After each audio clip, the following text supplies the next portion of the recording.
Contest में था number of excellent pairs. इसमें हम पूरा एक बेसिक अप्रोच से लेके ऑप्टिमल अप्रोच को कैसे थॉट प्रोसेस से डिवाइस करना है, इसका पूरा एक्सप्लेनेशन देंगे और पूरा समझेंगे कि किस तरीके से थोड़ा हार्ड प्रॉब्लम है तो किस तरीके से इसको ब्रेक किया जा सकता है, ताकि हम इसको इस टाइप के प्रॉब्लम्स को हम चैलेंज में सॉल्व कर सकें। तो हम इसको पूरा ब्रेक करेंगे अच्छे से और समझेंगे कि क्या दिक्कत है इसमें और क्या क्या सॉल्व कर सकते हैं हम इसको। तो पहली चीज़ हमें दी हुई है, एक zero index positive integer array दी हुई है और एक के नंबर दिया हुआ है और हमें पेयर्स फाइंड करना है। और उन पेयर्स की कंडीशन ये है कि both numbers num1 and num2 exist होने चाहिए एरे में। और दूसरी कंडीशन ये है कि sum of number of set bits जो है वो सेट बिट्स इन num1 और num2 and num1 and num2 is greater than or equal to K. तो इन दोनों में जो सेट बिट्स आएंगे, सेट बिट्स मतलब है कि जब आप उसको बाइनरी रिप्रेजेंटेशन में कन्वर्ट करोगे तो नंबर ऑफ़ वंस कितने हैं, उनको हम सेट बिट्स बोलते हैं। तो इन दोनों में हमें फाइंड करना है और इन दोनों को प्लस अगर हम करेंगे तो वो जो सम आना चाहिए वो आना चाहिए greater than equals to K. तो थोड़ी सी सोचने वाली कंडीशन है कि ये कंडीशन क्या चाहती है हमसे, तो इसके बारे में हम और डिस्कस करेंगे। तो और एंड ऑपरेटर उन्होंने बता दिया है और ये भी बता दिया है कि टू पेयर ABCD अलग अलग होने चाहिए। ऐसा नहीं कि हम जैसे 1 2 2 1 तो अलग है, लेकिन 1 2 1 2 अगर दो बार देख रहे हैं तो हम उन्हें दो बार काउंट नहीं कर सकते, हमें यूनिक पेयर्स फाइंड करने हैं। ये भी एक कंडीशन दी हुई है। और दूसरा दिया हुआ है हमें कि एक नोट और दिया हुआ है कि num1 और num2 सच दैट num1 और num2 मतलब अगर एक नंबर जैसे इस केस में 3 है तो 3,3 भी एक वैलिड पेयर है। इसका कहने का मतलब सिर्फ ये है इस कंडीशन का। थोड़ी लैंग्वेज को देखिए कन्फ्यूज़ मत होना। इसका मतलब इवेंचुअली ये निकलता है कि अगर 3 दिया हुआ है तो और 3 प्लस और 3 मिला के अगर कंडीशन सेटिस्फाई होती है तो वो भी एक आंसर पॉसिबल होगा। तो इसका मतलब ये है, एक 1 2 3 1 इन्होंने कंडीशन, ये 1 2 3 1 में इन्होंने नंबर ऑफ़ पेयर्स 5 बताए हैं और 5 कैसे काउंट किया इन्होंने 3 में 3 एंड 3 किया और 3 किया तो इनका total are equal to 1 binary. तो ये एक पेयर काउंट हो गया। ऐसा 2,3 भी एक पेयर काउंट हो गया, जिसमें अगर इनका एंड लोगे तो ये आएगा और लोगे तो ये आएगा और नंबर ऑफ़ सेट बिट्स देखोगे तो क्या कहते हैं 1 2 3 आएगा जो कि 3 है। तो ऐसे इन्होंने पेयर्स निकाले हैं सारे। तो सबसे पहला जो तरीका आता है दिमाग में, अगर इंटरव्यू में क्वेश्चन आए तो सबसे पहला तरीका ये आता है दिमाग में कि एक n² का लूप चलाओ और चेक करो कि इन दोनों का एंड कंडीशन के बाद कितने बिट्स आ रहे हैं और कंडीशन के बाद कितने बिट्स आ रहे हैं, और उन दोनों का सम करके देख लो कि इससे बड़ा है कि नहीं। अगर बड़ा है तो आंसर प्लस प्लस कर दो, वरना इग्नोर कर दो। तो ये एक बेसिक सोल्यूशन है। इसको सही अगर करेक्टनेस वाइज देखें तो इसमें ये आंसर सही आएगा, लेकिन टाइम कॉम्प्लेक्सिटी इसकी आप देखोगे तो n² आएगी। तो सभी i j के लिए हम ये कैलकुलेट करेंगे वैल्यूज़ और कंपेयर करेंगे विथ k टू फाइंड कि ये एलिजिबल है कि आंसर के लिए नहीं है पेयर। और पेयर्स रिपीट ना हो इसके लिए इस बात का ज़रूर ध्यान रखना कि यूनिक वैल्यूज़ ही लेना। और यूनिक वैल्यूज़ में करने का वो मतलब जो नम्स है इसमें नॉन यूनिक वैल्यूज़ भी हो सकती है, तो बस ये ध्यान रखना कि यूनिक वैल्यूज़ होनी चाहिए। तो इसमें टाइम कॉम्प्लेक्सिटी n² होगी और टाइम आउट डेफिनेटली हो जाएगा, क्योंकि हमें n तो इन्होंने क्लियरली दे रखा है 10⁵ है। तो अब हमें ऑप्टिमल सोल्यूशन की तरफ बढ़ना पड़ेगा, तभी ये प्रॉब्लम हार्ड है। और अब ऑब्जर्वेशन चालू हो जाएगी थोड़ी, क्योंकि डायरेक्टली आप देख रहे हो n² में सॉल्व नहीं करना चाहते, हम थोड़ा ऑप्टिमाइज़ करना चाहते हैं। तो हम हर एक पेयर को तो कंपेयर नहीं कर सकते, तो इससे हम एक जो इन्होंने कंडीशन दी है निकालना चाहते हैं कि ये कंडीशन का मतलब क्या है। तो ये कह रहे हैं कि जो सेट बिट्स हैं एक्स एंड वाई में कितने नंबर ऑफ़ 1 बिट्स होंगे, हम ये कैलकुलेट करेंगे। तो थोड़ा ऑब्जर्वेशन देख के हमें समझ में आएगा कि जो मिनिमम नंबर ऑफ़ बिट्स है ना एक्स में, मान लो एक्स नंबर है, एक वाई नंबर है। एक्स में जो बिट्स हैं जो कि जिनकी वैल्यू 1 है और वाई में वैल्यू जिनकी 1 है, उनको हमने इसमें स्टोर किया bits in X bits in Y. तो जो bits in X and Y है वो इन दोनों का मिनिमम वैल्यू होगा।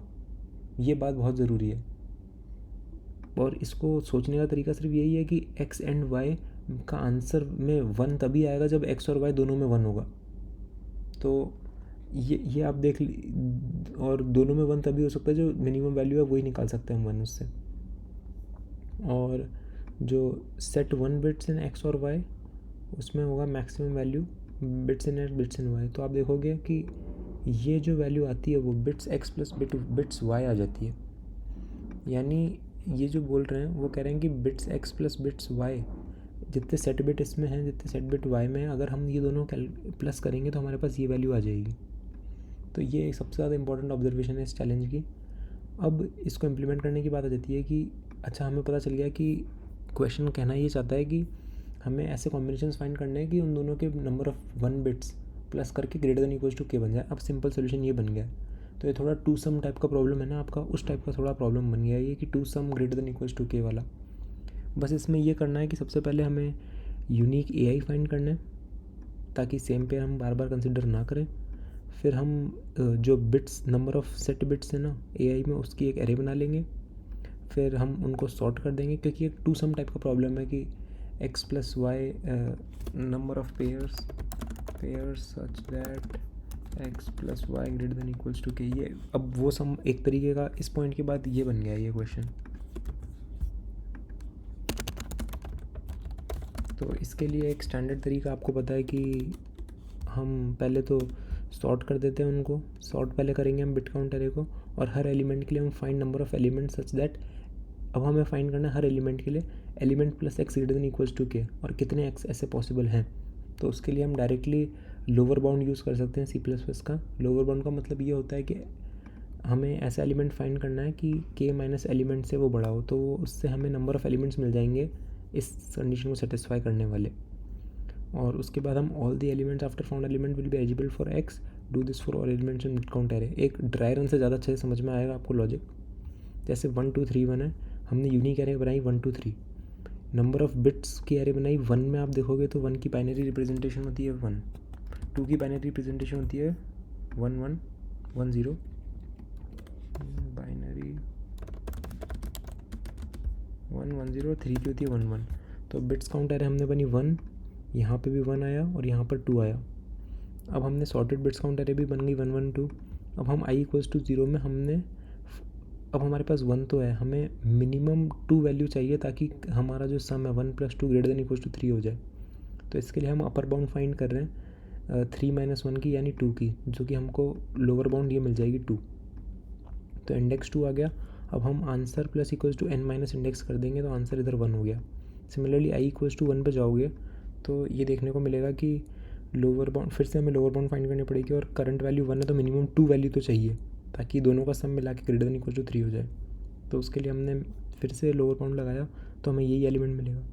तो उससे भी हमारा आंसर में हम 1 प्लस कर पाएंगे क्योंकि एक ही एलिमेंट है जिसके साथ कॉम्बिनेशन बनेगा इस 1 का।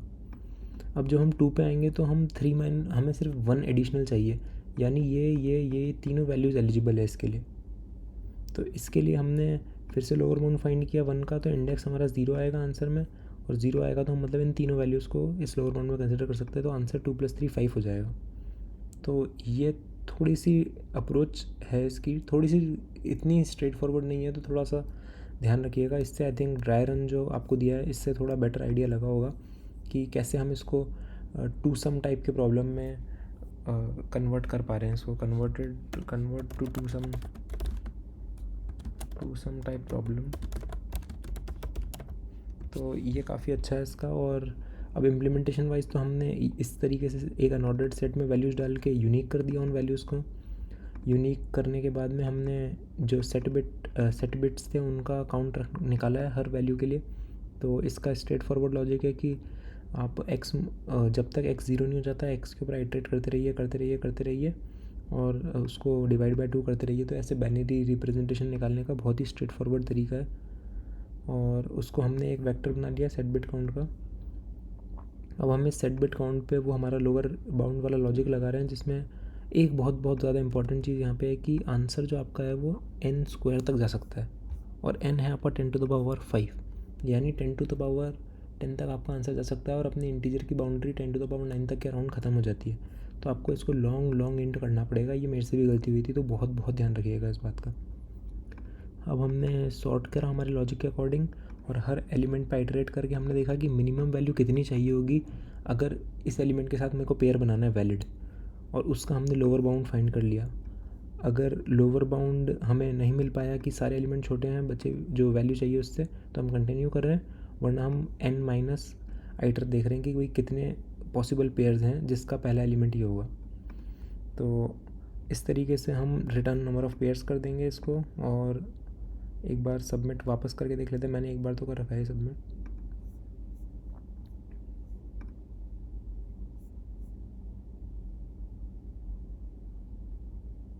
तो आप देख सकते हैं कि ये हमने सॉल्व कर दिया है।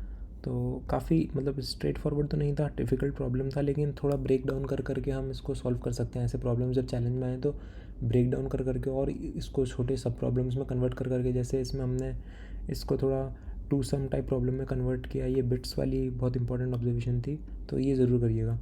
और अगर आपको इसमें कुछ भी यूज़फुल मिला हो, कुछ भी नया सीखने को मिला हो, तो सब्सक्राइब ज़रूर कीजिएगा। Thank you.